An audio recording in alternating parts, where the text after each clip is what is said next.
जय जिनेन्द्र। छठा बोल। प्राण 10। तुम्हारे में प्राण कितने? 10। प्राण जीव या अजीव? प्राण जीव। किस प्राण के जीव कम, किस प्राण के जीव अधिक? मनोबल प्राण के जीव कम, आयुष्य प्राण के जीव अधिक। प्राण किस कर्म का उदय? प्राण किसी भी कर्म का उदय नहीं है। प्राण का अर्थ होता है जीवनी शक्ति। जीवनी शक्ति जीव की है। मनोबल प्राण केवल संगी प्राणियों में ही होता है, इसलिए 10 प्राणों में सबसे कम जीव मनोबल प्राण वाले होते हैं। 10 प्राण 12वें गुणस्थान तक पाते हैं। 13वें गुणस्थान में 5 प्राण इंद्रियों को छोड़कर पाते हैं। आयुष्य प्राण 14वें गुणस्थान तक पाता है, यानी सभी संसारी प्राणियों में आयुष्य बल प्राण पाता ही है, इसलिए आयुष्य बल प्राण वाले अधिक। आयुष्य प्रत्येक जीव का आयुष्य बंधता है, तभी वह जीवन जीता है। मनोबल उसके संगीपन से है। जिन जीवों के मन होता है, संगी होता है, पंचेंद्रिय होता है, वे जीव कम होते हैं। ऐसा भी कह सकते हैं, यदि हम एकेंद्र की बात करें तो वनस्पति काय के जीव अनंत है। वे सभी के सभी असंगी है, परंतु सभी के आयुष्य बल प्राण है। प्राण उदय भाव नहीं है, अंतराय कर्म का शायिक क्षयोपशमिक भाव है। 7वां बोल शरीर 5। तुम्हारे में शरीर कितने?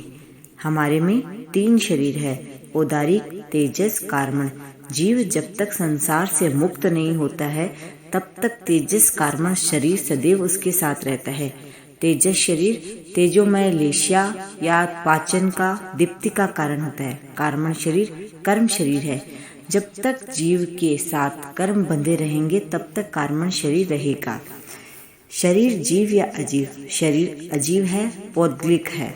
किस शरीर के जीव कम, किस शरीर के जीव अधिक? आहारक शरीर के जीव कम, तेजस और कार्मण शरीर के जीव अधिक। शरीर किस कर्म का उदय? शरीर नाम कर्म का उदय। शरीर की प्राप्ति नाम कर्म के उदय से होती है। शरीर पौद्गलिक है, अतः अजीव है। आहारक शरीर केवल साधु के ही हो सकता है, इसलिए ये जीव कम होते हैं। साधु भी कौन? वे 14 पूर्वधर होते हैं, अतः आहारक शरीर वाले सबसे कम।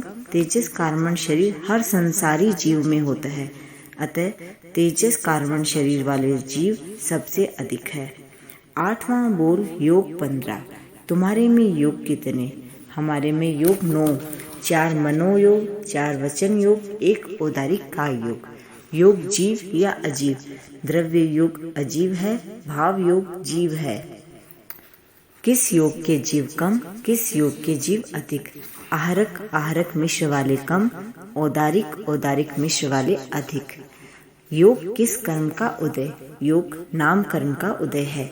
योग के 2 प्रकार होते हैं, द्रव्य योग और भाव योग। योग की प्रवृत्ति में जिन पुद्गलों को ग्रहण किया जाता है, वह द्रव्य योग है। प्राप्ति नाम कर्म से ही होती है, द्रव्य योग अजीव है। योग की प्रवृत्ति भाव योग से होती है। जो मूल रूप से बंधा है वो द्रव्य योग है, जब वो प्रवृत्ति में आता है वो योग भाव योग है। भाव योग जीव की परिणति है, इसलिए जीव है। आहारक आहारक मिश्र साधु के ही होता है। जिन साधुओं के आहारक का योग होता है, उन्हीं के आहारक मिश्र होता है, और साधु के ही होता है। साधु कम होते हैं, इस अपेक्षा से कम लिया गया है। औदारिक योग नारक और देव को छोड़कर सबके होता है। औदारिक का अर्थ होता है जो हार्ड मांस का बना हुआ है, रस का, धातुओं का बना हुआ शरीर है, जिसमें गलन सड़न होता है, उस शरीर की बात यहाँ कही गई है। औदारिक योग वाले जीव अधिक है। देवता और नारक की विक्रिय होता है, इसलिए उन्हें छोड़ा गया है। 9वां बोल उपयोग 12। तुम्हारे में उपयोग कितने? हमारे में 4 है, मति ज्ञान, श्रुति ज्ञान, चक्षु दर्शन, अचक्षु दर्शन। उपयोग जीव या अजीव? उपयोग जीव है, क्योंकि सिद्धों में भी उपयोग होता है। किस उपयोग के जीव कम, किस उपयोग के जीव अधिक? मन पर्यव वाले कम और अचक्षु दर्शन वाले अधिक। अचक्षु दर्शन का अर्थ होता है चक्षु को छोड़कर, आंखों को छोड़कर शेष जो 4 इंद्रियां, 3 इंद्रियां, 2 इंद्रियां या स्पर्श इंद्रिय वाले जीव की बात कहेंगे वो अचक्षु दर्शन है। उपयोग किस कर्म का उदय नहीं है। उपयोग जीव का लक्षण है, अतः जीव है। मन पर्यव ज्ञान केवल साधु के ही होता है, अतः मन पर्यव वाले सबसे कम है।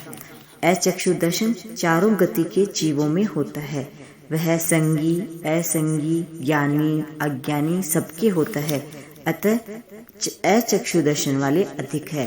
संगी की अपेक्षा पंचेंद्रिय की बात है। असंगी में जो एकेंद्रिय से लेकर चतुरेंद्रिय, पंचेंद्रिय वे जीव आ जाते हैं। ज्ञानी सम्यक्त्व की अपेक्षा, अज्ञानी मिथ्यात्व की अपेक्षा, ये चारों ही गति में होते हैं अचक्षु दर्शन। अचक्षु दर्शन का यदि सामान्य अर्थ समझे तो स्पर्श इंद्रिय भी समझा जा सकता है। स्पर्श, रस, घ्राण, चक्षु को छोड़कर ये सभी अचक्षु दर्शन होता है। उपयोग उदय भावनी है। ये ज्ञानावर्णी दर्शनावर्णी कर्म का शायिक और क्षयोपशम भाव है। जब ज्ञानावर्णी कर्म का क्षय होता है तो केवल ज्ञान होता है, और दर्शनावर्णी का क्षय होता है तो केवल दर्शन होता है। इसीलिए उपयोग सिद्धों में भी होता है। 10वां बोल कर्म 8। तुम्हारे में कर्म कितने? हमारे 8 के 8 कर्म हैं। कर्म जीव या अजीव? कर्म अजीव है। किस कर्म के जीव कम, किस कर्म के जीव अधिक? मोहनीय कर्म के जीव कम, वेदनीय नाम, गोत्र व आयुष्य कर्म वाले जीव अधिक है। कर्म किस कर्म का उदय है? कर्म प्रत्येक कर्म अपने अपने कर्म का उदय है। जैसे ज्ञानावर्णी का ज्ञान, दर्शनावर्णी का दर्शन। कर्म पुद्गल है, अतः अजीव है। मोहनीय कर्म 12वें गुण स्थान में समाप्त हो जाता है। 12वें गुण स्थान का नाम क्षीण मोह है। वहाँ पे मोह कर्म सर्वथा क्षीण हो जाता है, इसलिए मोहनीय कर्म वाले जीव कम है।